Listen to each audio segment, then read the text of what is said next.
పక్కన ఇది నడుస్తుంది ఇప్పుడు పింఛన్లు. ఈ పేదవాళ్ళకి సంబంధించినటువంటి పథకాల విషయంలో 2 పద్ధతులు ఉంటుంది.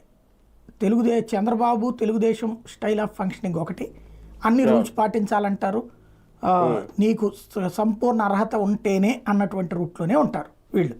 ప్లస్ ప్రతిపక్షానికి తావెవరు మొదటి నుంచి కూడా. ప్రతిపక్షం వాళ్ళకి వీళ్ళకి సరెండర్ అవుతాం, లేకపోతే వీళ్ళకి అనుకూలంగా అన్నావు మారతారు భవిష్యత్తులో పెన్షన్ తీసుకునంటే మాత్రమే ఇస్తారు.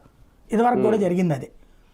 అదే కనుక ఇదివరకు రాజశేఖర రెడ్డి అయినా జగన్మోహన్ రెడ్డి అయినా పేదల విషయంలో పార్టీలను లైట్ తీసుకుంటారు. లోకల్ లీడర్లు ఎవడన్నా చేయొచ్చు, కానీ మ్యాక్సిమం రాష్ట్ర స్థాయి నిర్ణయాల్లో పార్టీలకు అతీతంగా ఇవ్వమని చెప్తారు వీళ్ళు.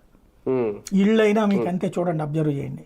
ఇళ్ళైనా రేషన్ కార్డులైనా రేషన్ అయినా లేకపోతే సంక్షేమ పథకాలైనా పార్టీలకు అతీతంగా ఇచ్చాడు జగన్. ఇప్పుడు పార్టీల వాళ్ళకి ఇచ్చే కార్యక్రమం వీళ్ళు చేస్తూ వస్తున్నారు. ఇప్పుడు మేబీ ఇందులో 2 కోణాలు ఉంటుంది. ఒకటి, ఇది తగ్గించి తెలుగుదేశం అనుకూలరికి ఎక్కువ ఇచ్చుకోవటం. రెండోది, టోటల్గా 10 లక్షలు 20 లక్షలు తగ్గించుకోవడం.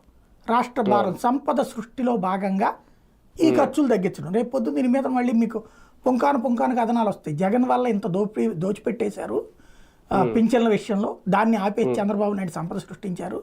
అట్లాగే రేషన్ది కంట్రోల్ పెట్టేటప్పటికి సీరియస్గా జగన్ దోచి పెడుతుంటే దాన్ని ఆపేటప్పటికి ఎంత మిగిలిపోయింది.